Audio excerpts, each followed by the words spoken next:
Syarat-syarat tersebut ialah jambatan emas dari Melaka ke Gunung Ledang, jambatan perak dari Melaka ke Gunung Ledang, 7 dulang hati nyamuk, 7 dulang hati kuman, 7 tempayan air mata anak dara, 7 tempayan air pinang muda, dan semangkuk darah putera Sultan sendiri. Apabila syarat-syarat itu disampaikan kepada Sultan Mahmud Shah. Dan ini aku terkejut guys, ada kuburannya guys, biar betul. Oh, oke. Berarti ini bukan sekedar cerita rakyat guys, ini berarti ada betul atau bukan ini guys? Waduh, kalau diusir seperti itu berarti dia masih boleh mencari mangsa di luar nih guys. Ya. Hey kawan, ini Wak Loncong. Aku perkenalkan dari seberang ayu, eratkan jalinan persahabatan. Yo, what's up re? Assalamualaikum warahmatullahi wabarakatuh. Hai re, jumpa lagi ada saya di sini Wak Lonjong. Salam lonjong, hiya. Apa kabar kawan-kawan? Semoga semua dalam kondisi yang sehat re ya. Amin ya robbal alamin. Oke guys, tanpa membuang masa, jadi sebenarnya ada yang request dari di Instagram terkait dengan video ini guys. Ini menarik sih guys ya, karena ini ada hubungannya dengan cerita rakyat populer yang ada di Malaysia. Dan video ini geng dari channel Jelaskan. Di sini ada 10 cerita rakyat ya yang cukup populer dekat Malaysia. Aku tak pastilah, kita akan coba nonton sama-sama seperti apa ceritanya. Dan ini nampaknya Hang Tuah nih guys yang ini. Nah, aku hanya tahu yang ini Hang Tuah, tapi yang lain rasa-rasanya aku belum pernah dengar guys ya. Oke lah, kita akan coba untuk nonton bersama-sama guys seperti apa videonya nanti. Kita coba nonton dan kita kembali ke masa kecil ya. Kita akan coba melihat bersama-sama sampai dengan selesai. Tapi ya seperti biasanya hanya sekedar mengingatkan untuk kawan-kawan yang mungkin belum sholat, jangan lupa sholat dulu. Dan seperti biasanya saya letakkan link Shopee yang ada di bawah video ini. Siapa tahu mungkin kalian berminat untuk shopping, boleh kalian check out sekarang juga guys ya.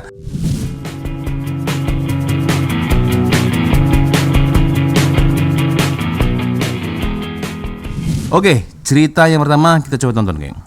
Mahsuri ialah seorang wanita cantik yang tinggal di Langkawi di negeri Kedah. Ketika suaminya Wan Darus keluar berperang, Mahsuri tinggal bersama keluarganya di kampung. Dia dituduh berlaku curang dengan seorang lelaki bernama Deraman. Tuduhan ini dipercayai berpunca daripada perasaan iri hati dan dendam penduduk kampung terhadapnya. Mahsuri kemudian dibawa untuk diadili dan dijatuhi hukuman mati. Menurut cerita rakyat, pelbagai senjata digunakan untuk melaksanakan hukuman tersebut, tetapi semuanya gagal membunuhnya. Mahsuri kemudiannya memberitahu bahawa hanya keris pusaka milik keluarganya mampu menamatkan nyawanya, dan apabila keris itu digunakan, darah putih dikatakan mengalir keluar dari tubuhnya yang dianggap sebagai bukti bahawa dia tidak bersalah. Sebelum meninggal dunia, Mahsuri dikatakan menyumpah Langkawi supaya ditimpa malapetaka selama 7 keturunan. Selepas peristiwa itu, Langkawi mengalami pelbagai kesukaran termasuk serangan siam dan kemerosotan ekonomi, menyebabkan sumpahan Mahsuri terus dikenang sehingga hari ini. Oke, jadi itulah cerita dari Mahsuri guys ya. Aduh, dia kena fitnah ini guys ceritanya guys ya. Dikarenakan rasa iri hati, akhirnya orang-orang kampung itu menuduh dia curang dengan siapa tadi? Deraman ya, Deraman. Nah, karena iri hati ini guys ya. Tapi Mahsuri ini ternyata sakti juga guys. Dia mau dihilangkan nyawanya, dia masih tetap kuat ya, tidak mempan ya. Jadi hanya satu benda pusaka yang boleh melukai dia, menghilangkan nyawa dia, yaitu keris pusaka dari keluarga yang dia miliki guys ya. Oke, jadi akhirnya keris itu ditancapkan, Mahsuri akhirnya meninggal dunia guys ya. Dan ini aku terkejut guys, ada kuburannya guys, biar betul. Oke. Berarti ini bukan sekedar cerita rakyat guys, ini berarti ada betul atau bukan ini guys? Mahsuri binti Panda Maya telah dihukum bunuh pada 1235 Hijrah bersamaan 1819 Masehi.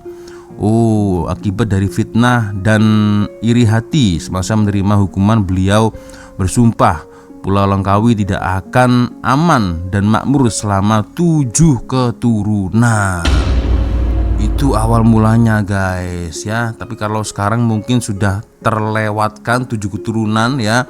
Sekarang Langkawi jadi pulau yang cukup cantik bahkan se-Asia Tenggara kan guys. Itulah, jadi mungkin cerita yang boleh kita ambil, kita petik ya. Jadi jangan suka fitnah, jangan suka apa istilahnya ya, menyibuk atau membawang ya. Suka ingin tahu masalah orang ya, akhirnya ini nih ya. Kasihan nih seperti Mas Suri nih ya, nggak tahu apa-apa dia difitnah. Allah Akbar. Oke.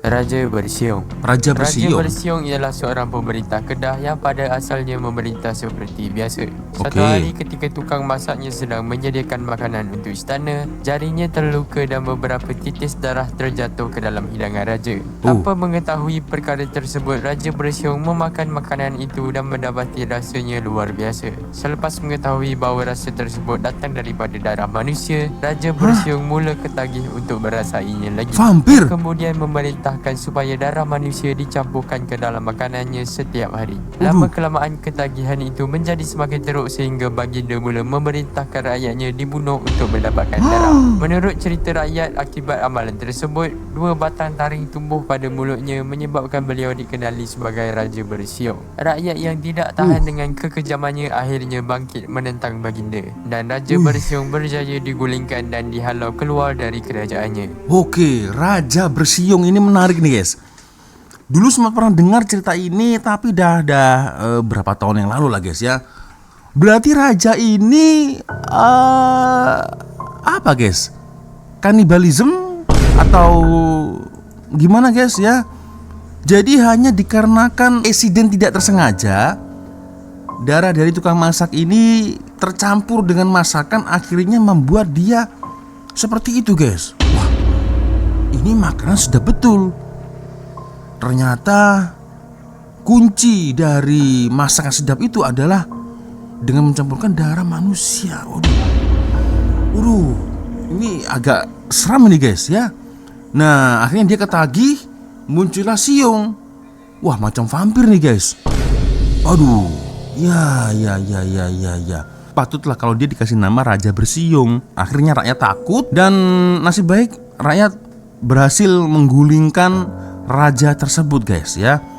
Berarti dia tidak dihilangkan nyawanya, tapi rakyat bangkit untuk menggulingkan Raja Bersiung tersebut guys. Ya, dihalau, diusir. Nah, ini nih. Waduh, kalau diusir seperti itu berarti dia masih boleh mencari mangsa di luar nih guys. Ya. Aduh. Oke. Baru dengar nih ya cerita full versinya ternyata seperti ini. Oke, menarik. Oke, ada Mas Suri, Raja Bersiung. Yang ketiga apa nih? Naga Tasik Cini. Naga Tasik secara Cini. umum ialah seekor naga yang dikatakan mendiami Tasik Cini. Tasik semula jadi kedua terbesar di semenanjung Malaysia. Kisah okey. naga ini dikaitkan dengan asal-usul Tasik Cini dan telah diceritakan oleh masyarakat orang asli Jakun serta penduduk tempatan sejak turun-temurun. Ketika penduduk sedang membersihkan hutan untuk bercucuk tanam, muncul seorang wanita tua dari dalam hutan lalu memarahi mereka kerana memasuki kawasan tersebut tanpa meminta izin. Selepas mereka memohon maaf, wanita tua itu memacakkan tongkatnya ke tanah dan berpesan supaya tongkat tersebut tidak dicabut. Beberapa ketika kemudian, seekor anjing mula menyalak ke arah sebatang kayu balak yang terletak berhampiran kawasan hutan. Seorang lelaki melamparkan kayu tunggalnya ke arah kayu balak tersebut dan darah tiba-tiba mengalir keluar daripada kayu balak itu. Penduduk lain turut melemparkan kayu mereka sehingga darah memenuhi tanah di kawasan tersebut. Tidak lama kemudian, langit menjadi gelap dan hujan lebat turun bersama kilat dan petir. Dalam kekecohan itu, tongkat yang ditinggalkan oleh wanita tua tersebut tercabut dari tanah. Sebaik saja tongkat itu tercabut, air memancut keluar tak berhenti dari lubang tersebut. Dan air terus memenuhi kawasan itu selama bertahun-tahun sehingga terbentuknya Tasik Cini. Penduduk kemudiannya percaya bahawa kayu balak yang berdarah itu sebenarnya ialah seekor naga bernama Seri Gumum. Dalam satu lagi legenda, Seri Gumum merupakan salah satu daripada beberapa naga yang menjaga kawasan Nusantara. Ia dikatakan tinggal di Tasik Cini bersama naga Seri Pahang dan menjadi pembela negeri Pahang. Oke, itu dia naga Tasik Cini nih guys ya. Kalau ini udah sering dengar guys ya, binatang mitologi ya, mitologi bahwasanya setiap pulau, setiap area itu ada yang menjaga. Ini kepercayaan orang-orang zaman dulu lah guys ya. Mungkin di Pulau Jawa ada naga yang versi seperti ini, di Kalimantan ada yang seperti ini ya. Jadi kesimpulannya setiap daerah, setiap pulau itu ada yang menjaga ya. Dan berawal dari sinilah, nah akhirnya Tasik Cini ini terbentuk ya. Berawal dari orang-orang melemparkan kapak ya di balak kayu, akhirnya keluarlah air sampai boleh membentuk tasik seperti ini guys. Itu. Oke.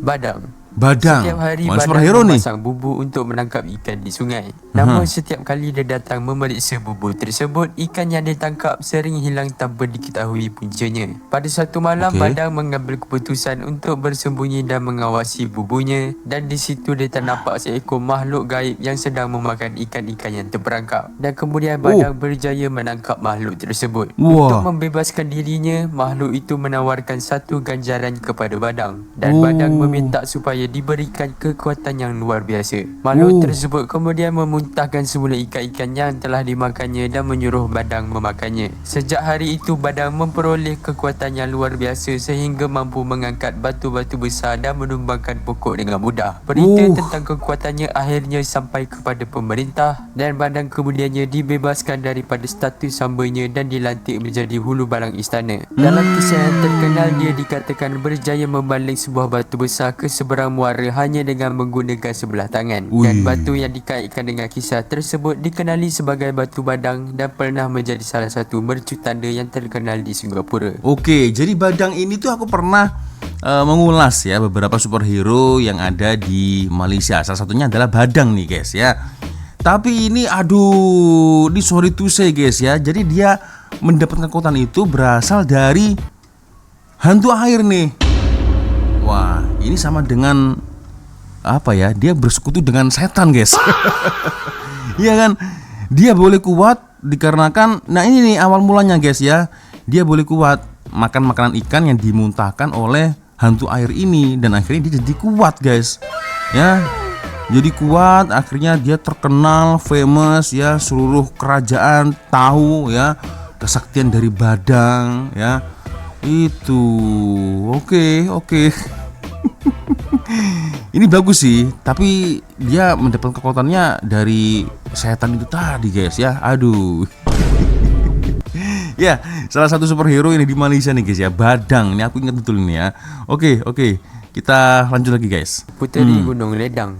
Puteri Gunung Ledang ialah seorang puteri yang tinggal di puncak Gunung Ledang bersama pengikut-pengikutnya. Kecantikannya begitu terkenal sehingga berita mengenainya sampai ke pengetahuan Sultan Mahmud Shah dari Kesultanan Melaka. Sultan Mahmud Shah kemudian menghantar rombongan yang diketuai oleh Tun Mamat untuk meminang Puteri Gunung Ledang. Tun Mamat bersama rombongannya merendah hutan dan mendaki gunung sehingga berjaya bertemu dengan puteri tersebut. Namun Puteri Gunung Ledang tidak terus menerima pinangan itu. Sebaliknya puteri mengenakan 7 syarat yang perlu dipenuhi sebelum perkahwinan dapat berlangsung. Syarat-syarat tersebut ialah jambatan emas dari Melaka ke Gunung Ledang, jambatan perak dari Melaka ke Gunung Ledang, 7 dulang hati nyamuk, 7 dulang hati kuman, 7 tempayan air mata anak dara, 7 tempayan air pinang muda, dan semangkuk darah putera Sultan sendiri. Apabila syarat-syarat itu disampaikan kepada Sultan Mahmud Shah, baginda dikatakan sanggup memenuhi hampir semuanya. Namun apabila tiba kepada syarat terakhir yang memerlukan darah puteranya sendiri, baginda tidak sanggup meneruskannya. Maka pinangan tersebut tidak pernah berjaya disempurnakan.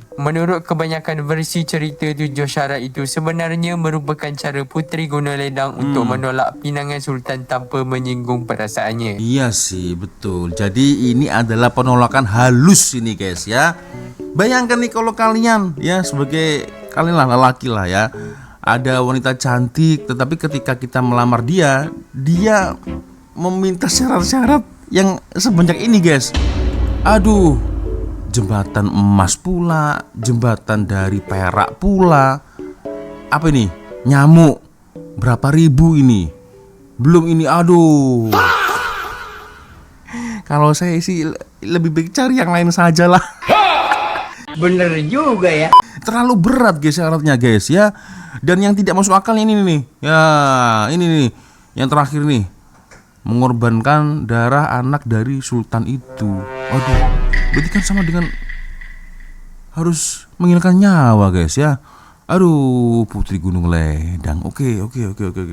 Puteri Santubong. Oke. Puteri Santubong dan Puteri Puteri Sejinjang Santubong. merupakan dua orang Sejinjang. puteri kayangan yang dihantar ke bumi untuk mengajar manusia pelbagai kemahiran. Puteri Santubong mengajar penduduk cara menenun kain, manakala Puteri Sejinjang mengajar cara untuk menumbuk padi dan menguruskan hasil tanaman. Okey. Kedua-duanya tinggal bersama dan hidup dalam keadaan aman untuk satu tempoh yang lama. Namun seorang putera telah datang ke kawasan tersebut dan menimbulkan perselisihan antara mereka. Dan Wah. kedua-dua puteri mula berebut perhatian putera Cinta tersebut. segitiga. Perselisihan itu akhirnya bertukar menjadi pergaduhan dan dalam kemarahan Puteri Sejinjang dikatakan melemparkan alat penumbuk padi ke arah Puteri Santubong. Puteri Santubong pula membalas dengan melemparkan alat tenun miliknya. Pertarungan mereka menjadi semakin hebat sehingga menyebabkan kawasan sekeliling bergegar. Melihat keadaan itu, dewa-dewa kayangan murka kerana dua-dua puteri telah melanggar janji untuk hidup dalam keamanan. Sebagai hukuman, kedua-duanya disumpah menjadi gunung. Puteri Santubong dikatakan berubah menjadi Gunung Santubong, manakala Puteri Sejinjang berubah menjadi Gunung Sejinjang yang terletak berhampiran. Oh, itu guys awalnya guys ya. Oke, ada Gunung Sejinjang, ada juga Gunung Santubong. Oke, berarti awalnya itu dari dua putri tadi guys ya. Dan awal permasalahannya itu adalah karena perselisihan lelaki. Cinta segitiga guys. Oke, ya kesimpulannya ya kalian bisa menyimpulkan sendiri lah guys ya. Cinta itu racun. Nah. Oke, kita lanjut lagi guys. Hang Tuah. Hang Tuah. Hang Tuah merupakan seorang pahlawan yang Ya. berkhidmat di bawah Kesultanan Melaka pada zaman pemerintahan Sultan Mansur Shah. Beliau dilahirkan di Kampung Sungai Duyung dan mempunyai 4 sahabat rapat yang dikenali ni. sebagai Hang Jebat. Hang Jebat, Hang Kasturi, Hang Lekir, Hang Lekiu. Oke, ada lagi nih guys yang pernah saya dengar ya di salah satu film P. Ramlee ya. Hang Kebun juga ada.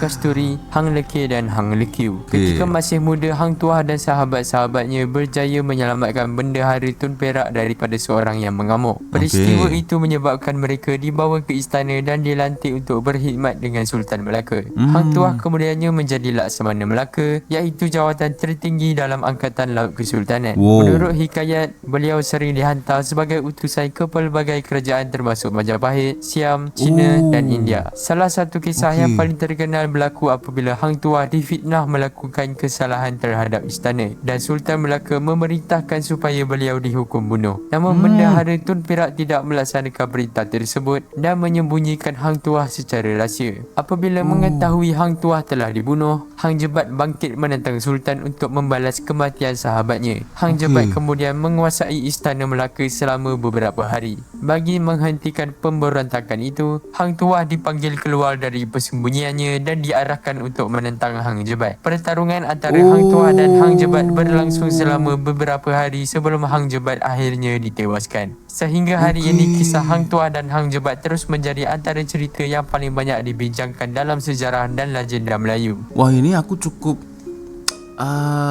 tersentuh dengan cerita ini guys ya. Karena Hang Jebat ini sebenarnya dia bermaksud baik ya, membela kawan dia Hang Tuah.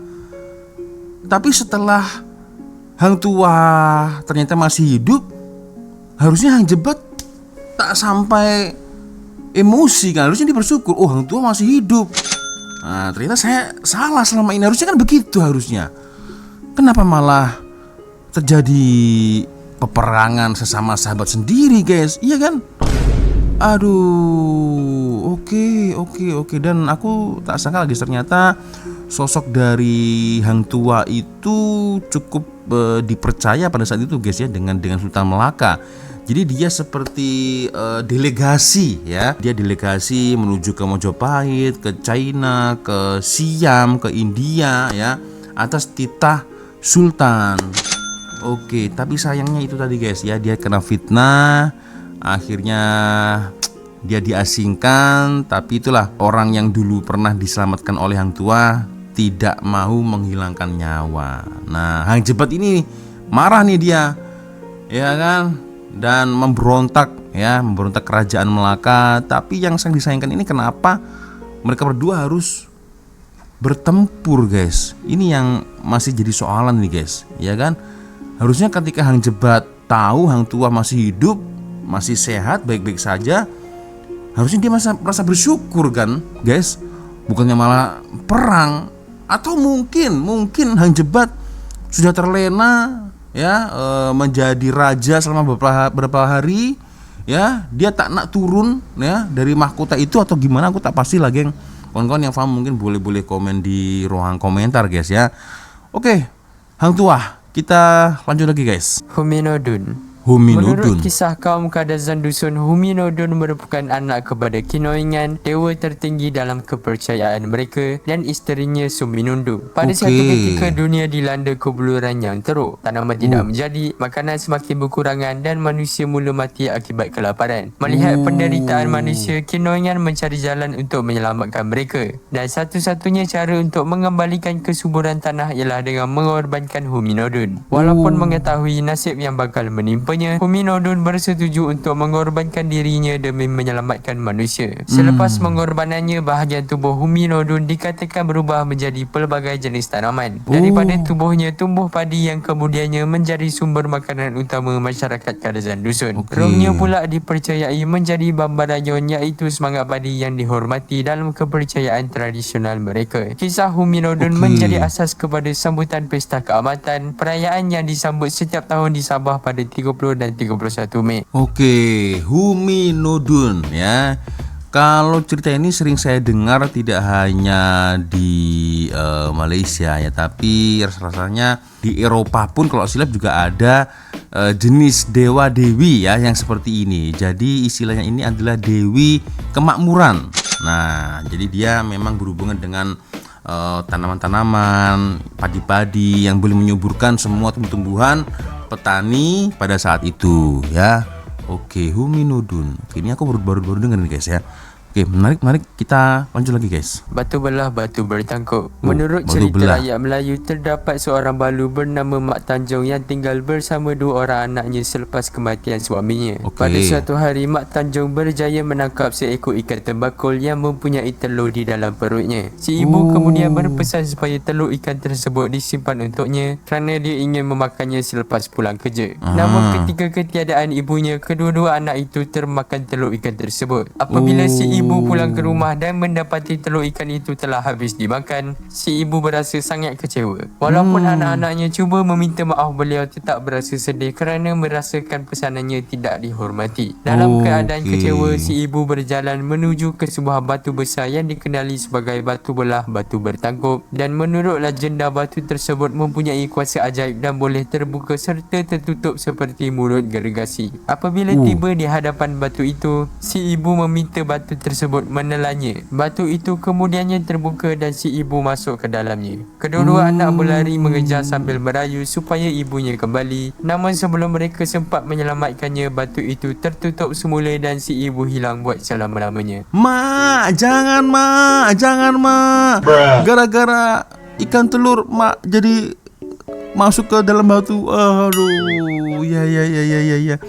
Jadi pesanan moral yang boleh kita petik dari sini ya, selalu amanah, turuti kata orang tua ya. Tapi ya di sisi lain macam mana, guys ya, anaknya ini mungkin lapar. Ya kan, lapar. Wah, ini kelihatannya enak telur ikan ya, dimakanlah.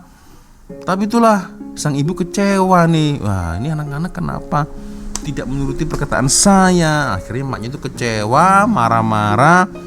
Dia meminta kepada batu belah, batu bertangkup tadi untuk masuk ya, itu. Aduh, oke, menarik ya. Oke, jadi yang boleh kita petik ya, hikmahnya adalah selalu turuti kata-kata orang tua. Itu, guys ya. Oke, kita lanjut lagi, geng. Oke. Puteri Lima Purut. Putri Terdapat Limau seorang Purut. puteri yang dikenali sebagai Puteri Limau Purut. Namanya berasal Okey. daripada bau harum pada tubuhnya yang dikatakan menyerupai wangian limau purut sejak beliau dilahirkan. Kecantikannya terkenal ke seluruh negeri Perak sehingga ramai putera dan pembesar datang untuk meminangnya. Namun Puteri Limau Purut tidak mudah menerima pinangan dan hanya mahu berkahwin dengan seseorang yang benar-benar ikhlas. Menurut legenda, seorang putera dari negeri jiran menjadi marah selepas pinangannya ditolak dan putera tersebut mendapatkan bantuan ilmu sihir untuk menculik Puteri Limau Purut. Pada satu malam, Puteri Limau Purut dikatakan hilang secara misteri dari istana ketika kabus tebal menyelubungi kawasan tersebut. Walaupun usaha mencari dilakukan di seluruh negeri, beliau tidak pernah ditemui. Keesokan harinya, penduduk mendakwa terhidu bau limau purut yang sangat kuat dari sebuah kawasan hutan berhampiran. Ya, itulah. Jadi penduduk setempat percaya bahwasanya Putri Limau Purut itu ada di alam gaib, guys, ya. Oke, bau limau purut yang cukup kuat, ya. Itu. Oke. Jadi sang pangeran ini, ya, dia meminta Bomoh, guys, untuk menculik Putri Limau Purut. Aduh, oke. Dia dah kecewa nih, ya, tersinggung, ya, ditolak nih lamaran dia. Nah, akhirnya Bomoh lah bertindak, guys, ya. Oke, dari cerita nomor 1, nah, ya, Masyuri sampai Putri Limau Purut ini, guys, ya, yang mana menurut kalian yang paling menarik? Ini mungkin boleh komen di ruang komentar, guys, ya. Tapi aku cukup terkejut lah, guys, ya. Dari sekian banyak cerita rakyat yang populer di Malaysia, ini nomor 1 nih, geng, ya. Ternyata ada bukti, ada kuburannya juga, guys. Ini aku cukup terkejut nih, guys, ya. Kuburan Masyuri ini ternyata ada, guys, ya. Oke, kalau yang lain mungkin hanyalah dongeng, ya kan, cerita rakyat pada zaman dulu. Yang ini nih, Masyuri nih, ada buktinya nih, ya, bukti yang masih boleh kita lihat sampai sekarang nih. Nah, soalannya, guys, apakah yang lain juga ada bukti yang empiris, bukti yang boleh dilihat mata kita secara langsung, ya? Ini mungkin kawan-kawan boleh komen di ruang komentar, guys, ya. Itu. Oke. Ya, menarik. Oke, guys, gimana menurut komentar kalian? Boleh komen di ruang komentar. Oke, sepertinya cukup sudah untuk video kita kali ini. Thank you, guys, sudah nonton. Ya, minta maaf bila mungkin kalau ada kesilapan kata-kata baik dari awal video sama di akhir video. Seperti biasanya kalau ada video menarik yang mungkin boleh kita upload sama-sama, silahkan kirim link videonya di DM Instagram. Kesimpulan yang boleh kita ambil adalah cerita pada zaman dahulu itu mengajarkan, ya, sebenarnya apa arti kebajikan, apa arti kasih sayang, apa arti kehilangan, ya. Jadi mungkin boleh kita representasikan, kita lakukan, ya. Jadi buang yang jelek, ambil yang baik lah, guys, ya. Itu, dan itu adalah mitos atau kepercayaan orang-orang zaman dahulu, geng, ya. Oke, akhirnya saya pamit dulu, geng. Saya Walonjong. Wassalamualaikum warahmatullahi wabarakatuh. Semoga Allah melindungi kita semua. Amin ya rabbal alamin. See you, bye bye.